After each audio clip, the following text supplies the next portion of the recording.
नमस्कार, मैं हूं रजनीश यादव। आप देख रहे हैं नेशन टीवी। आज बात करेंगे हम अयोध्या और बाबरी मस्जिद से जुड़े पूरे विवाद पर। 22 जनवरी 2024 दिन सोमवार पूरे भारतवासियों के लिए ऐतिहासिक रहा। 22 जनवरी 2024 को अयोध्या में रामलला की प्राण प्रतिष्ठा हुई।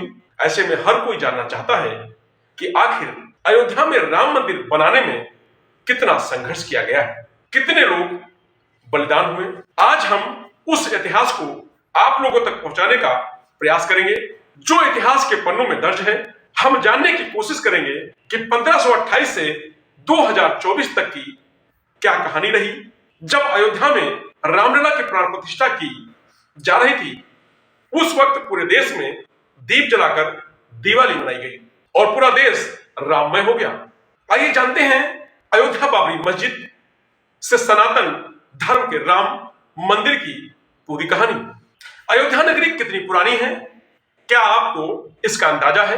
भारतीय वेदों और शास्त्रों में भी अयोध्या का जिक्र मिलता है। अथर्ववेद में इस नगरी का साक्ष्य मिलता है। शास्त्रों की माने तो अयोध्या नगरी हमेशा से ही श्री राम की जन्मभूमि रही है। अयोध्या का धार्मिक इतिहास तो हम लोगों ने रामायण में पढ़ी है, लेकिन इसके इतिहास का एक पन्ना विवादित है। हम बात कर रहे हैं बाबरी मस्जिद और इससे जुड़ी घटनाओं के बारे में।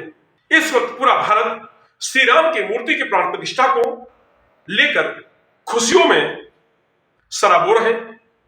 ऐसे में क्यों ना इतिहास के गलियारों में एक बार फिर घूम लिया जाए।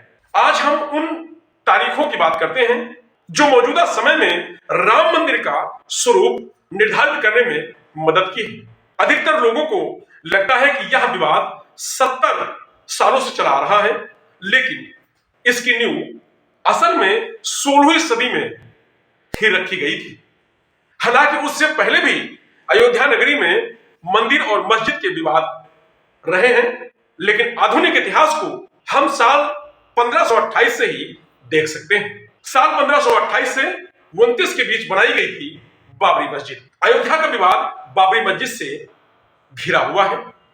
इसकी शुरुआत हुई थी साल 1528 में, जब बाबर के सेनापति मीर बाकी ने अयोध्या में बाबरी मस्जिद बनवाया था। इस मस्जिद को मुगल काल की एक महत्वपूर्ण मस्जिद माना जाता था। वैसे बाबरी मस्जिद का मॉडर्न दस्तावेजों में भी जिक्र है। जैसे साल 1932 में छपी किताब अयोध्या ये हिस्ट्री में भी बताया गया है कि मीर बाकी को बाबर ने ही हुक्म दिया था कि अयोध्या में राम जन्मभूमि है और यहाँ के मंदिर को तोड़कर मस्जिद का निर्माण करवाना होगा। बाबर के सिपाही द्वारा बनाई गई मस्जिद का नाम बाबरी रख दिया गया। हालांकि इसको लेकर अभी तक भी विवाद है कि बाबरी मस्जिद को मंदिर तोड़कर ही बनाया गया था, लेकिन कई किताबें इसका जिक्र जरूर करती हैं कि मंदिर की सामग्री से ही मस्जिद का निर्माण हुआ। उस वक्त क्या हुआ था, इसको लेकर कई दावे मिलते हैं। 300 साल बाद शुरू हुआ विवाद। मस्जिद के बनने में 300 साल बाद इसको लेकर विवाद की पहली झलक दिखाई दी। अब जो इतिहास शुरू होने वाला था वह लंबी लड़ाई के साथ साथ विध्वंस की कहानी कहने वाला था। 1853 से 1855 के बीच में अयोध्या के मंदिरों को लेकर विवाद शुरू होने लगे। उस वक्त सुन्नी मुसलमानों ने एक गुट ने हनुमानगढ़ी मंदिर पर हमला कर दिया। उनका दावा था कि यह मंदिर मस्जिद को तोड़कर बनाया गया है।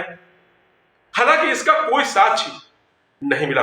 सर्वपल्ली गोपाल की किताब में इसका जिक्र है। किताब में यह भी कहा गया है कि उस वक्त हनुमानगढ़ी मंदिर बैरागियों के अधीन था और उन्होंने आसानी से मुसलमानों के गुट को हटा दिया था। तत्कालीन नवाब वाजिद अली शाह से इसके बारे में शिकायत भी की गई थी। अयोध्या तब नवाबों के अधीन थी और इस मामले को सुलझाने के लिए कमेटी बनाई गई। उस कमेटी की जांच रिपोर्ट में सामने आया कि वहां कोई भी मस्जिद थी ही नहीं। उस वक्त नवाब वाजिद अली शाह ने हनुमानगढ़ी मंदिर पर एक और हमला रोका था। अंग्रेजी सरकार ने की सुलह की कोशिश। एक रिपोर्ट के अनुसार साल 1858 में निहंग सिखों ने एक दल ने बाबरी मस्जिद के अंदर घुसकर हवन पूजन किया था। उस वक्त इस घटना के खिलाफ पहली बार एफआईआर की गई थी और लिखित में यह विवाद सामने आया था। उसमें लिखा गया था कि अयोध्या में मस्जिद की दीवारों पर राम का नाम लिख दिया गया है और उसके बगल में एक चबूतरा बना दिया गया है। साल 1859 में अंग्रेजी सरकार ने इसके बीच एक दीवार खड़ी कर दी, जिसमें हिंदू पक्ष और मुस्लिम पक्ष शांति से अलग अलग स्थान पर पूजा और इबादत कर सकें। आपको बता दें कि यहीं से पहली बार राम चबूतरा शब्द प्रचलन में आया। साल 1885 में पहली बार कोर्ट पहुंचे थे रामलला। सुप्रीम कोर्ट ऑब्जर्वर की रिपोर्ट बताती है कि यह पहली बार था जब राम मंदिर विवाद कोर्ट में पहुंचा था। यहां महंत रघुवीर दास ने राम चबूतरे पर मंदिर बनवाने की याचिका दायर की थी। फैजाबाद डिस्ट्रिक्ट मजिस्ट्रेट ने यह याचिका खारिज कर दी थी। तब फैजाबाद कोर्ट में रघुवीर दास की याचिका हुई थी। उस वक्त केस की सुनवाई कर रहे जज पंडित हरि किशन ने इस याचिका को रद्द कर दिया था। उस वक्त पहली बार निर्मोही अखाड़ा सामने आया और लोगों को उसके बारे में पता चला। महंत रघुवीर दास उसी अखाड़े में से हैं। इसके बाद रघुवीर दास ने हार नहीं मानी और अंग्रेजी सरकार के जज से गुहार लगाई, लेकिन यहां भी याचिका को खारिज कर दिया गया। यह मामला यहीं दब गया और अगले 48 सालों तक मामला ठंडे बस्ते में रहा और छुटपुट शांतिपूर्ण विरोध होते रहे। साल 1930 का दौर जब शुरू हुआ अयोध्या का नया अध्याय। सबसे पहले साल 1936 में मुसलमानों के दो समुदाय शिया और सुन्नी की लड़ाई हुई। दोनों ही बाबरी मस्जिद पर अपना हक जता रहे थे। इसके बाद दोनों समुदायों के वक्फ बोर्ड तक पहुंची और दोनों की लड़ाई 10 साल तक खिंच गई। इस लड़ाई में जज द्वारा जो फैसला आया उसमें शिया समुदाय के दावों को खारिज कर दिया गया। साल 1947 के बाद से बदल गई अयोध्या की राजनीति। मॉडर्न समय में जब भी अयोध्या की बात होती है तो उसमें राजनीतिक शब्द जरूर सामने आता है। हालांकि इसकी शुरुआत बंटवारे के बाद भी हुई है। पाकिस्तान का यह वजूद बना और अयोध्या में अब हिंदू महासभा का हस्तक्षेप सामने आया। कृष्णा झा और धीरेन्द्र के झा की किताब अयोध्या द डार्क नाइट सहित कई किताबें इस बारे में कहती हैं कि 1947 का अंत होते होते हिंदू महासभा द्वारा एक मीटिंग रखी गई थी, जिसमें बाबरी मस्जिद पर कब्जे की बात कही गई थी। इसके बाद के चुनाव में पहली बार कांग्रेस पार्टी ने राम मंदिर को मुद्दा बनाया था। कांग्रेस के इस मुद्दे के बाद कोई और पार्टी कहीं टिक नहीं पाई और फैजाबाद में भी कांग्रेस जीत गई। पहली बार मस्जिद में मिली रामलला की मूर्ति। अब तक हालात काफी खराब हो चुके थे। गाहे बगाहे खबरें आती रहीं कि हिंदू पक्ष ने बाबरी मस्जिद पर कब्जा कर लिया है, लेकिन तब तक ऐसा नहीं हुआ था। वहां के हालात को सुधारने के लिए कानूनी मदद ली गई, लेकिन साल 1949 की एक रात वहां राम मूर्ति मिलने का दावा किया गया। इस घटना ने हालात इतने गंभीर हो गए कि तत्कालीन प्रधानमंत्री जवाहरलाल नेहरू ने संज्ञान लिया। महज 6 दिनों के अंदर ही बाबरी मस्जिद पर ताला लगा दिया गया।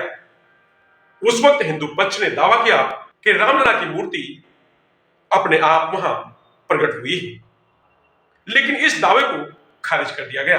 साल 1950 में एक बार फिर से किया गया केस। 2 अलग अलग केस फैजाबाद कोर्ट में दाखिल किए गए और हिंदू पक्ष ने रामलला की पूजा की आज्ञा मांगी, लेकिन कोर्ट ने इजाजत दे दी, लेकिन अंदरूनी गेट को बंद ही रखा गया। साल 1959 में निर्मोही अखाड़े ने एक बार तीसरी लॉसूट फाइल किया, जिसमें उन्होंने बाबरी मस्जिद की जमीन पर अधिकार मांगा। ऐसे ही साल 1961 में मुस्लिम पक्ष ने एक केस फाइल किया, जिसमें यूपी सुन्नी वक्फ बोर्ड ने कहा कि उन्हें बाबरी मस्जिद ढांचे पर हक चाहिए और राम की मूर्ति को यहां से हटा दिया जाना चाहिए। साल 1984 से एक बार फिर से गरमाया राम जन्मभूमि का विवाद। इस समय अयोध्या ने अपना सबसे बड़ा राजनीतिक दौर देखा।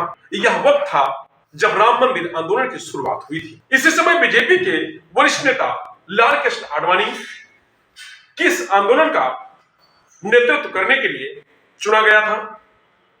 हालांकि 22 जनवरी प्राण प्रतिष्ठा में लाल कृष्ण आडवाणी शामिल नहीं हुए। साल 1986 में राजीव गांधी सरकार के आदेश पर बाबरी मस्जिद के अंदर का गेट खोला गया।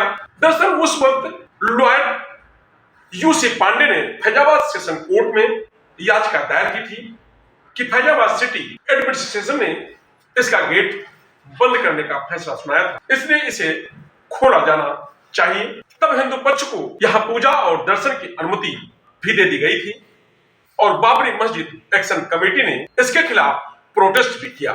साल 1989 में रखी गई थी रामलला मंदिर की नींव। उस वक्त तत्कालीन प्रधानमंत्री राजीव गांधी ने विश्व हिंदू परिषद को विवादित जगह पर शिलान्यास करने की अनुमति दे दी थी। इसके बाद पहली बार रामलला का नाम इलाहाबाद हाईकोर्ट पहुंचा था, जिसमें निर्मोही अखाड़ा 1959 और सुन्नी वक्फ बोर्ड ने 1961 में रामलला जन्मभूमि पर अपना दावा पेश किया।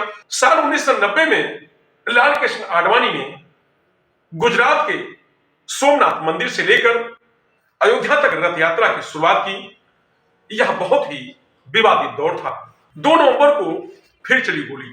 30 अक्टूबर 1990 की गोलीबारी के बाद राजनीति और गर्मा गई। कार सेवक पहले से आग बबूला थे और इस घटना ने आग में और भी घी डालने का काम किया। 3 दिन विवाद। कार सेवकों ने फिर विवादित ढांचे की तरफ कूच किया। इस बार उमा भारती, अशोक सिंघल जैसे नेता कार सेवकों की अगुवाई कर रहे थे। इनके नेतृत्व में अलग अलग दिशाओं से हजारों कार सेवक विवादित ढांचे की तरफ बढ़ने लगे। ढांचे के आसपास के मकानों पर बंदूकधारी पुलिस वाले तैनात थे। वो लाउड स्पीकर से ऐलान कर रहे थे कि किसी को बाबरी मस्जिद की तरफ जाने की इजाजत नहीं है, लेकिन कार सेवक अपनी रो में बढ़ते रहे। जब पुलिस को लगा कि भीड़ को रोकना मुश्किल है, तो दोबारा गोली चला दी गई। खलनायक बन गए तत्कालीन मुख्यमंत्री मुलायम सिंह यादव। उस वक्त कार सेवक समिति के अध्यक्ष रहे जगत गुरु शंकराचार्य वासुदेवानंद सरस्वती के अनुसार सरकार से ऐसी शक्ति का अनुमान नहीं था। इस गोलीकांड के बाद मुलायम सिंह यादव के खिलाफ चौतरफा गुस्सा फूट पड़ा। हर कोई उन्हें कोस रहा था। मुलायम खलनायक बन चुके थे, यहां तक कि एक वर्ग ने उनका नाम मुल्ला मुलायम रख दिया।